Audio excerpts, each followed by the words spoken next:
नमस्कार साथियों, स्वागत है आप सभी का सौदागर के आज के इस नए वीडियो में। साथियों, सवाल जवाब का एपिसोड है जहां पे होते हैं आपके सवाल और सौदागर के जवाब। आज भी हमने आप लोगों के काफ़ी सवाल इसमें लिए हुए हैं। चलिए सवाल जवाब सेशन की शुरुआत करते हैं। यदि आपको प्रयास पसंद आए तो लाइक शेयर करने के साथ साथ अपने चैनल को सब्सक्राइब कर लें, जिससे आपको मिले तमाम जानकारियाँ और हमें मिले आपका प्रोत्साहन। पहला सवाल है, वैभव जी ने किया है यहाँ पे, sir could you please let us know about future of Lohegaon Wagholi road. देखिए बड़ा अच्छा सवाल है, क्योंकि काफ़ी लोग जो है इसके बारे में पूछते हैं आखिर वाघोली का क्या है, वाघोली लोहगांव रोड का स्पेशली क्या है। तो इसमें ये बात कर लेते हैं। देखिए सबसे बड़ी चीज़ जो है इस रोड की, इसमें मैक्सिमम लैंड पार्सल, जहाँ पे आप डायमंड वाटर पार्क भी देखते हैं, फिर आपका एयरपोर्ट भी है इसके पीछे। तो इससे आप ये समझें कि लोहगांव वाघोली रोड का ये पूरा सेक्शन 70% के आसपास पूरा फनल जोन के अंतर्गत आता है। फनल जोन यानी कि जहाँ पे फ्लाइट लैंडिंग और टेक ऑफ करते हैं और उसके चलते वहाँ पे हाई राइज कंस्ट्रक्शन जो है वो रिस्ट्रिक्टेड है। पीछे 4-5 साल पहले थोड़ा सा रियायत जो है एयरफोर्स ने दिया, डिफेंस मिनिस्ट्री ने दिया, जिसके चलते आसपास थोड़े हाई राइज आपको टावर दिखने लगे। लेकिन उसके पहले अगर आप देखें तो यहाँ पे सैंक्शनिंग नहीं मिलती थी। इवन आपके लोहगांव, कलवड़ बस्ती, यहाँ सब भी काफ़ी रिस्ट्रिक्शन था, लेकिन इसमें थोड़ा रिलैक्सेशन मिलने से यहाँ पे हाई राइज टावर अब दिखने लगे हैं। लेकिन जिस रोड की आप बात करें वहाँ पे सबसे ज़्यादा जो समस्या है वो है अनऑर्गेनाइज्ड कंस्ट्रक्शन का। आप जैसे ही वाघोली के वाघेश्वर मंदिर से यानी कि नगर रोड से मुड़ते हैं इस रोड पे जाने के लिए, तो आप जैसे ही 1-1.5 किलोमीटर आगे बढ़ते हैं उसके बाद आपको दोनों तरफ मास स्केल में अनऑर्गेनाइज्ड गुंठेवारी कंस्ट्रक्शन दिखने लगता है। और कहीं ना कहीं ये एक जो है ड्रॉबैक है इस पूरे लोकेशन की, क्योंकि कोई भी बड़ा या नया इंफ्रास्ट्रक्चर आने में समय लेगा और उसमें हर्डल्स बहुत आएंगे। क्योंकि जब तक लैंड एक्वायर नहीं होगा, या फिर मान लीजिए अगर आपको रोड भी वाइड करना है तो मास लेवल पे डिमोलिशन करने होंगे। यह एक जो है इस लोकेशन की समस्या है। चलिए थोड़े प्रोज पे बात करते हैं। अच्छी बात यह है कि लोहगांव वाघोली रोड का जो पूरा सेक्शन है, एटलीस्ट जो रोड का सेक्शन है वहाँ पे वाइड होने के चांसेस हैं, क्योंकि रोड से लगे हुए हिस्सों में अनऑर्गेनाइज कंस्ट्रक्शन कम है। हाँ, जैसे आप लोहगांव के हद में पहुँचते हैं तो वहाँ पे जो गांवठान का सेक्शन है या उसके पहले का जो सेक्शन है वहाँ पे अनऑर्गेनाइज कंस्ट्रक्शन आपको रोड से बिल्कुल लग के भी दिखते हैं। और रेनी सीजन में यहाँ पे पूरी तरीके से फ्लड आता है, क्योंकि जो स्टॉर्म वाटर लाइन होती है जिसे नाला कहा जाता है, उसे फिल कर करके जो है प्लॉटिंग बेचे गए हैं। और जो खरीदने वाले थे उनको यह पता भी नहीं होता है, ना वो ये जानने की कोशिश करते हैं कि इस पर्टिकुलर लोकेशन में था क्या। या फिर अगर आपको ये नहीं पता लग पा रहा है तो आपको हमेशा विलेज का मैप देखना चाहिए। उसमें कहीं ना कहीं आपको जो है कहाँ पे ब्रिज है, कहाँ पे डीपी रोड है, कहाँ पे नाला है, ये सारी चीज़ें दिखती हैं। तो आप उससे अंदाज़ा लगा पाएंगे कि यहाँ पे आपको प्लॉट लेना चाहिए या नहीं लेना चाहिए। मैं भी बहुत डीप नहीं जाऊँगा किस तरह का प्लॉट लेना चाहिए किस तरह का नहीं, क्योंकि हर तरह का प्लॉट हर तरह के लोग खरीद रहे हैं। पर इन बेसिक चीज़ों का अगर आप ध्यान देंगे तो इससे बचेंगे, क्योंकि लास्ट टू लास्ट ईयर देखें या उसके 1 साल पहले देखें तो फ्लड की काफ़ी बड़ी सिचुएशन लोहगांव और वाघोली रोड पर देखने को आया था। अच्छा, अब ये अगर बीच का रास्ता ये वाइड हो सकता है जिसे मैंने प्रोज में रखा, तो यहाँ से आने जाने के लिए जो कनेक्टिविटी है वो स्ट्रांग रहेगी, चाहे एयरपोर्ट की तरफ जा रहे हैं, चाहे विश्रांतवाड़ी की तरफ जा रहे हैं, या फिर कल्याण नगर, कोरेगांव पार्क, येरवड़ा। तो इस सेक्शन में जाना आपके लिए आसान हो जाएगा। लेकिन अगर आपको खराड़ी की तरफ आना है, आपको हड़पसर की तरफ जाना है, आपको मुंडवा की तरफ जाना है, तो आपको नगर रोड ही लेना होगा। और जहाँ पे ज़्यादातर समय पे ट्रैफिक सिचुएशन हमेशा वर्स रहती है, क्योंकि वहाँ पे कोई फ्लाईओवर्स नहीं है, प्रॉपर ट्रैफिक का कोई सोल्यूशन नहीं है, लोग इधर उधर किसी भी तरफ से आते हैं, तो यह एक समस्या बनी रहेगी। हाँ, जो रास्ता नगर रोड से होकर चरौली बुद्रुक तक जाके कनेक्ट होना, जो कि स्पाइन रोड में जाके कनेक्ट होगा, अगर वो लैंड एक्वायर किया जाता है और वहाँ पे रोड बनाया जाता है फ्यूचर में, तो कहीं ना कहीं आने वाले समय के लिए कम से कम इसे 5-7 साल का आप होराइजन पकड़ के चलिए, तो अगर ये बनता है, ग्राउंड पे आता है, तो ये पॉजिटिविटी जरूर रहेगी। लेकिन अगेन वही एक प्रॉब्लम कि अगर मास लेवल पे अनऑर्गेनाइज कंस्ट्रक्शन हो चुके हैं, गुंठेवारी बेचे जा चुके हैं, तो वहाँ पे किस तरीके से लैंड एक्वायर होगा या उसे किस तरीके से रूट को बदला जाएगा, वो देखने वाली बात रहेगी। आगे चलते हैं, प्रशील मून जी हैं। और हाँ, आगे बढ़ने से पहले लाइक शेयर जरूर करें, इससे ज़्यादा से ज़्यादा लोगों को इन्फॉर्मेशन मिलेगा। और आप भी अगर कोई इन्फॉर्मेशन आपके पास है तो हमें कमेंट में लिख के बताएं, कोई सुझाव है तो वो भी बताएं, जिससे कि हम उसे आने वाले वीडियोस में इंप्लीमेंट कर सकें, जिससे ज़्यादा से ज़्यादा व्यूअर बायर्स को फ़ायदा हो सके।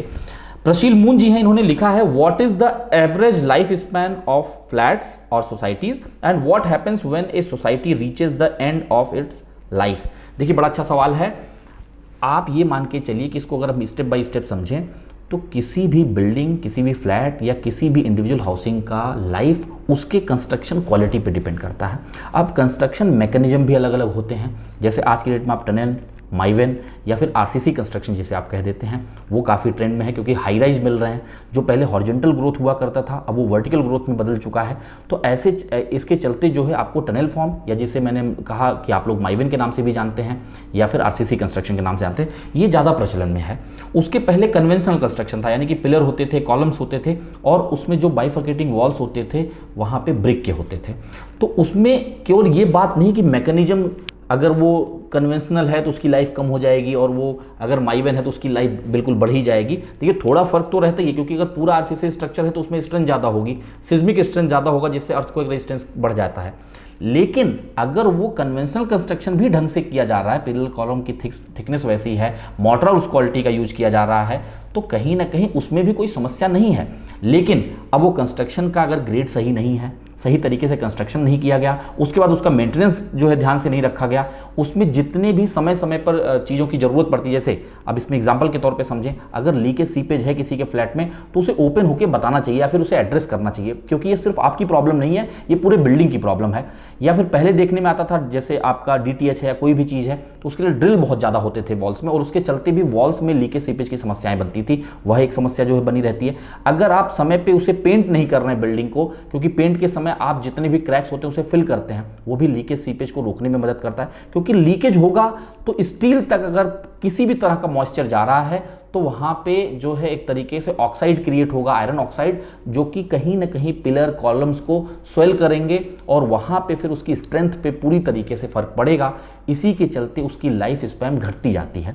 तो अगर कोई भी बिल्डिंग का कंस्ट्रक्शन अच्छे ग्रेड पे हुआ है और उसका देखभाल मेंटेनेंस जो है समय पे निश्चित अंतराल पे किया जा रहा है, तो उसकी लाइफ आप मान के चल सकते हैं कि 60-70 साल तो आराम से चलता है। और अच्छा कंस्ट्रक्शन देखभाल किया जाए तो एक डिकेड भी जो है वो एक सदी भी जो है वो चल सकता है, यानी कि सेंचुरी तक भी वो रह सकता है, 100 साल भी जो है रह सकता हो कंस्ट्रक्शन। लेकिन आजकल जिस हिसाब से कंस्ट्रक्शन हुए हैं, जहाँ पे कॉस्ट कटिंग और हर तरह की जो चीज़ें हैं, जैसे कॉन्ट्रैक्टर कोई और है, बेच कोई और रहा है, फिर उसे प्रमोट कोई और कर रहा है, हर किसी को मार्जिन बचाना है, तो इसके चलते आप ये एक्सपेक्ट कर सकते हैं कि सेंचुरी नहीं तो कम से कम कुछ डिकेड यानी कि 40-50 साल तो वो चलेगा ही।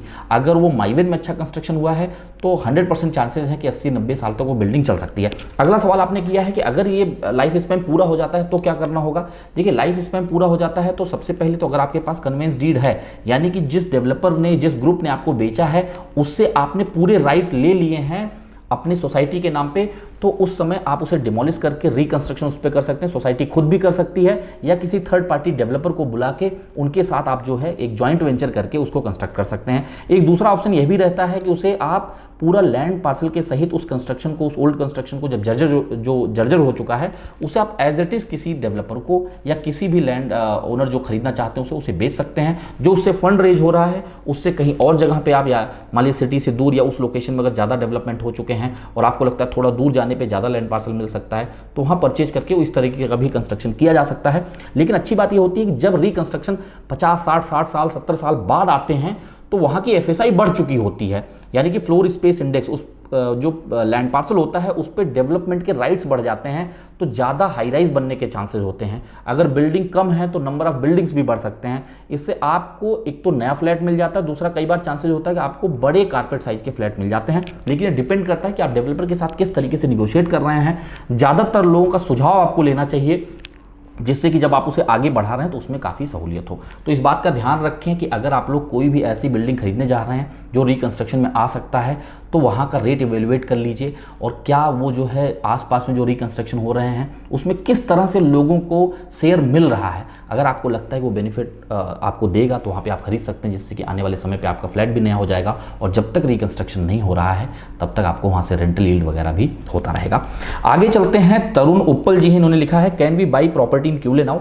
देखिए क्यूले में कोई ऐसी खास समस्या नहीं थी, पहले भी हमने बताया, जो हाईवे से ईस्टर्न साइड की तरफ का लैंड पार्सल है। अब आप कहेंगे ईस्टर्न साइड क्या है, तो आप मैप खोल के साधारण तरीके से गूगल मैप भी खोलेंगे तो उसमें दिखता है नॉर्थ साउथ ईस्ट वेस्ट, तो वहाँ पे ही कुछ जो है रेड जोन में एरिया आ रहे थे। लेकिन जो हाईवे से, यानी कि मुंबई पुणे बेंगलोर हाईवे से, जहाँ से आपका जो है एक तरीके से एक्सप्रेस वे भी स्टार्ट हो रहा है, उसके वेस्टर्न साइड में जो पूरा लोकेशन था वहाँ पे कोई ऐसी समस्या थी नहीं। लेकिन देखिए जो समस्या रेड जोन का थोड़ा बहुत है भी उस जोन में, उससे ये नहीं होगा कि मास स्केल पर डिमोलिशन हो जाए। कारण ये है कि अभी तक इस पर अगर कोई एक्शन नहीं लिया गया, लैंड एक्वायर जो है डिफेंस ने नहीं किया है, और ये मिनिस्ट्री तक भी बात गई है कि अब उसका रिजोल्यूशन आप किस तरीके से करेंगे। आप इतने बड़े मास लेवल पे कैसे लोगों को शिफ्ट करेंगे, कैसे उनको कंपनसेशन देंगे, कैसे आप एक्वायर करेंगे। हाँ, ये जरूर है कि इसके चलते बायर्स को फायदा हो सकता है कि अगर आप उसके आसपास ले रहे हैं तो थोड़ा सेंटीमेंट होने की वजह से आपको रेट सस्ते मिल जाए। तो जो लॉन्ग विजन के हिसाब से ले रहे हैं कि यार मुझे रहना ही है और मैं थोड़ा बहुत ट्रैवल कर सकता हूँ क्योंकि कनेक्टिविटी तो अच्छी ही है, तो उनके लिए अच्छा हो सकता है। लेकिन अगर आपको चाहिए नहीं यार, मुझे जो की लोकेशंस हैं जहाँ पे ड्राइवर्स मौजूद हैं, ड्राइवर्स यानी कि जहाँ पे आपकी आईटी कंपनीज वगैरह हैं, मैन्युफैक्चरिंग है, एमआईडीसीज हैं, तो उनके लिए तो फिर थोड़ा दूर होगा ज़रूर, लेकिन कनेक्टिविटी अच्छी होने की वजह से जिनका बजट कम है वो इसे टारगेट जरूर कर सकते हैं। आगे चलते हैं, केतन गोसावी जी हैं, इन्होंने लिखा है चरोली और Porwal road which one is better two by house. देखिए इंडिविजुअल चॉइस के ऊपर जो है डिपेंड करता है कि आपको कौन सा लोकेशन अच्छा हो सकता है। अब मैं ये इंडिविजुअल चॉइस क्यों कह रहा हूँ, अगेन वही बात कि जब आप चरोली बुद्रुक की तरफ जाते हैं तो वहाँ मास लेवल पे कोई ऐसा कंस्ट्रक्शन नहीं हो रहा है। वहाँ पे एक लौता डेवलपर है जो डेवलपमेंट करता हुआ दिख रहा है, वो है प्राइड, और वहाँ पे जो 400 एकड़ का पूरा लैंड पार्सल है वो भी अरविंद जैन जी के नाम पे ही है, यानी प्राइड का ही है। तो वहाँ पे वो अलग अलग सेगमेंट लाके डेवलप कर रहे हैं। अगर आप वहाँ से देखें, वहाँ से कोई इंसान रह के ईस्ट साइड की तरफ, नॉर्थ ईस्ट की तरफ आना चाहता है, यानी कि खराड़ी की तरफ, मुंडवा की तरफ, हड़पसर की तरफ या फिर कल्याण नगर की तरफ, तो उनके लिए कहीं ना कहीं डिस्टेंस बढ़ जाता है। कारण ये है कि कोई आपका सीधा वहाँ से कनेक्टिविटी नहीं है, बीच में एयरपोर्ट है, और अगर आप लोगांव की तरफ से देखें तो वहाँ पे भी एयरफोर्स के लैंड पार्सल है, वहाँ बीच से कोई रास्ता आप निकाल नहीं सकते हैं। आपको बाईपास करके या तो विश्रांतवाड़ी होकर आना है, या फिर नैरो रास्ता जो कलवड़ बस्ती की तरफ से आ रहा है, जो एयरपोर्ट रोड की तरफ लेके आता है आपको, वहाँ से आप आ सकते हैं। लेकिन वहाँ पे जो ऑफिस टाइम है और लगभग आप देखेंगे तो वो इतने नैरो है कि आप वहाँ से इमेजिन नहीं कर सकते कि रेगुलर आप वहाँ से ट्रैवल करें। तो ये लॉन्ग रन के लिए अच्छा हो सकता है कि जो स्पाइन रोड अगर वो बन जाता है तो आपके लिए नॉर्थ साइड में पुणे के यानी पिंपरी, चिंचवड़, भक्ति शक्ति चौक वगैरह की तरफ आपके लिए जो है कन्वीनियंट हो जाएगा वहाँ पे ट्रैवल करना। प्लस वहीं से आप जो है वेस्ट की तरफ यानी नॉर्थ वेस्ट की तरफ पुणे के जा सकते हैं, जहाँ पे आपको बालेवाड़ी, हिंजौड़ी, पुनौले, ताथौड़े, क्यूले वगैरह का लोकेशन मौजूद है। लेकिन ये रास्ता काफ़ी समय पहले से रुका पड़ा है, यानी जो डेवलपमेंट भी हो रहे हैं वो पैचेज में हो रहे हैं और बहुत स्लो ग्रोथ है, और ऐसा भी लगता है कुछ जगहों पे लैंड एक्वायर नहीं हो पाया है। अगर ये रास्ता किसी तरीके से दिघी आलंदी रोड तक भी हो जाए तो लोगों को एक बाईपास मिल जाएगा। तो ये अगर रिंग रोड बनाना भी है तो वो उसी डायरेक्शन से जाना है, तो कहीं ना कहीं ये चांसेस लगते हैं अगर रिंग रोड के लिए फंड जो है लोकेट होते हैं तो इसके बनने की संभावना बढ़ जाएगी, तो एक अल्टरनेट जो है आपको कनेक्टिविटी मिल जाएगी। ये एक पॉजिटिविटी उस लोकेशन में मौजूद है। प्लस यह भी है कि वहाँ पे ऑर्गेनाइज्ड कंस्ट्रक्शन हो रहा है। अब आप वहाँ पे ऐसा नहीं देखेंगे कोई गुंठेवारी का कंस्ट्रक्शन हो रहा हो या फिर कुछ इस तरीके की चीज़ें हो कि जहाँ पे कि कोई मेजर डेवलपमेंट ना आ पाए, तो एक पॉजिटिविटी है। वही जो लोग अगर पोरवाल रोड की तरफ देख रहे हैं तो उनके लिए थोड़ा सा ट्रैवल करना आसान हो जाता है, क्योंकि पोरवाल रोड पे ही एक लौता कनेक्टिविटी है। जो चरोली बुद्रुक में भी लोग रहेंगे वो उसी से रास्ते के थ्रू अभी आगे बढ़ेंगे जब तक 509 चौक का रोड पूरा कंप्लीट नहीं हो जाता। उसमें बीच बीच में कुछ हर्डल्स थे, बीच में क्लियर होता हुआ दिखा, फिर से वो दिख रहा है कि रोड वही उसी प्रोग्रेस पे रुका हुआ है। तो जब तक वो अल्टरनेट कनेक्टिविटी नहीं बनती है तब तक तो आपको इसी रोड से आना है। तो आपके लिए थोड़ा सा वो एक टाइम बच जाएगा कि यार जो ट्रैफिक लगती है वो स्ट्रेटेजिकली आपको देखना होगा, क्योंकि हर एक लोकेशन में हर तरह की चीज़ें होती हैं। एक या तो आप किसी ऐसे नैरो रोड पे हैं जहाँ पे ट्रैफिक लग रही है तो आपके लिए समस्या बन सकती है, क्योंकि फ्यूचर में रोड कब क्लियर होगा किसी को नहीं पता। ये साल 2 साल कहने की बातें हैं, ये 10-10 साल तक चीज़ें अटकी रही हुई हैं। तो आपको उस पर ज़्यादा भरोसा नहीं करना चाहिए। आपको ये देखना चाहिए कि अगर आपको तुरंत रहना, आप एंड यूज़र हैं और आपको ये लगता है यार हमें ऑफिस के लिए रेगुलर जाना ही होगा, तो कहीं ना कहीं आपको उसी पर्टिकुलर लोकेशन में, जिस भी लोकेशन में रह रहे हैं, आपको जहाँ पे प्रॉपर कनेक्टिविटी मिल सके, मेन रोड के आसपास अगर आप ले सकें तो वहाँ आपको जरूर टारगेट करना चाहिए। यानी कि जिनका विजन होराइजन ज़्यादा है, लंबे समय के लिए है, वो उनके पास बजट कम और लेके देख लेंगे आगे क्या होना है, उनके लिए ये जोन ज़्यादा अच्छे हैं। क्योंकि चरोली बुद्रुक में भी ऑर्गेनाइज डेवलपमेंट हो रहा है और अभी तक यहाँ पे एक जो ड्रॉबैक और कहा जाए, कोई आईटी कंपनीज या कोई नया ऐसा डेवलपमेंट नहीं हो रहा है जिससे कि ड्राइवर्स मौजूद हों, लोग वहाँ पे ज़्यादा से ज़्यादा इन्फ्लक्स बढ़े और वहाँ के रेट बढ़े। तो रेट का जो ग्रोथ होगा वो काफ़ी स्लो होगा, जिस तरीके से पीछे 5-7 सालों में लोगों ने देखा उसी तरीके का ही ग्रोथ रहेगा। हाँ, अगर रोड कनेक्टिविटी ऐड होती है तो एक पॉजिटिविटी जरूर रहेगी। बाकी काफ़ी लंबे में इसका आंसर हो गया। यदि आपके मन में कोई दुविधा है तो आप उसे जो है कमेंट में लिखें, या फिर क्वेरी कंसर्न फॉर्म का लिंक हमने डिस्क्रिप्शन में दिया हुआ है, उसके जरिए अपनी समस्या हम तक पहुंचा दीजिए। कोशिश रहेगी आपकी समस्या का समाधान दिया जाए, और अपना सुझाव भी हमें कमेंट में जरूर लिखें। प्रमोद मेरवानी जी हैं, इन्होंने लिखा है can you please help us to know more about Bavdhan location as its future aspect. देखिए, बावधान लोकेशन में एक अच्छी चीज़ ये है कि मेट्रो का जो एक्सटेंशन है वनज वाला, वो चांदनी चौक तक आ रहा है। चांदनी चौक में अच्छा खासा डेवलपमेंट हुआ है। और जो बड़ी चीज़ है किसी भी सिटी के लिए वो है ग्रीन पैच। और वहाँ पे अगर आप बावधान में देखेंगे तो ग्रीन पैच एनडीए की वजह से काफ़ी बड़ी मात्रा में मौजूद है। तो जो लोग भी शहर के आसपास ज़्यादा ग्रीनर साइड में रहना चाहते हैं उनके लिए ये पॉजिटिव चीज़ है, जो आने वाले समय में भी उस ग्रीनरी में कोई कमी नहीं आएगी, क्योंकि आप एनडीए में एनक्रोचमेंट नहीं कर सकते हैं। जितना इंफ्रा डेवलपमेंट के लिए लैंड पार्सल चाहिए था उतना लिया जा चुका है, पर वो आप ये समझिए कि इतना बड़ा पूरा परिसर है एनडीए का कि उससे उस पर कुछ फर्क नहीं पड़ता है। तो एक तो मेट्रो कनेक्टिविटी आपको ईजिली मिलने वाली है, चांदनी चौक का डेवलपमेंट हो रहा है, और दूसरी चीज़ वहाँ पे ग्रीनरी मौजूद है। और वहाँ से अगर आप देखें जो आपका पौड़ रोड है, लवले है, वहाँ से जो अट्रैक्शन हैं वो भी काफ़ी नज़दीक हैं, जैसे तामिनी घाट वगैरह देख लें आप लोग। तो उस हिसाब से वो लोकेशन में पोटेंशियल है। जिनको रहना है, जिनको ग्रीनरी पसंद है और लॉन्ग रन के हिसाब से सोचना, उनके लिए कोई दिक्कत नहीं है। आप जो है वहाँ पे अगर आप ये सोचें कि भाई मैं इन्वेस्ट कर दूँ, मुझे रेंटल बहुत ज़्यादा चाहिए, मुझे एप्रिसिएशन चाहिए कैपिटल का, तो ऐसा जो है साथ कोई आपको सडन चेंजेस होते हुए नहीं दिखेंगे, लेकिन स्लोली ग्रोथ रहेगा और डेवलपमेंट अच्छे खासे हो रहे हैं, ग्रीनरी मौजूद है। तो ये जो है पॉजिटिव साइड उस लोकेशन की जरूर है। आगे चलते हैं, सौनक बसु जी हैं, इन्होंने लिखा है what is the future of Kesnand road Wagholi, is there any possibility of property price hike in future. देखिए चांसेस बहुत कम है। कारण ये है कि वाघोली में कुछ ऐसा खास हुआ नहीं है, जैसा भी हमने वाघोली लोहगांव रोड के बारे में बताया वही हाल केशनंद का भी है।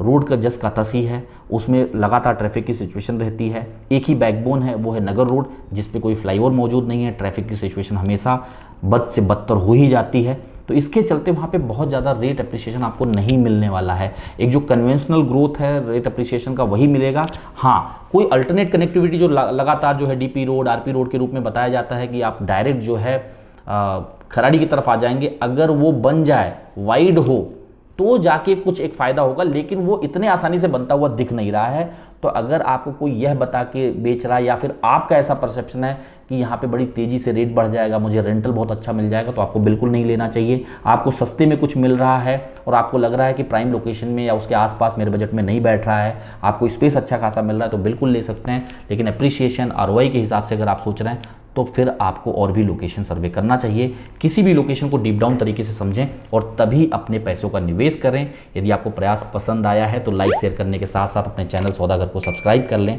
और अपनी ब्लेसिंग्स जो है सौदागर पे बनाए रखें। अपना सुझाव भी हमें कमेंट में लिख के जरूर बताएं। जल्द मिलेंगे एक नए वीडियो के साथ, एक नए इन्फॉर्मेशन के साथ। तब तक के लिए धन्यवाद, नमस्कार।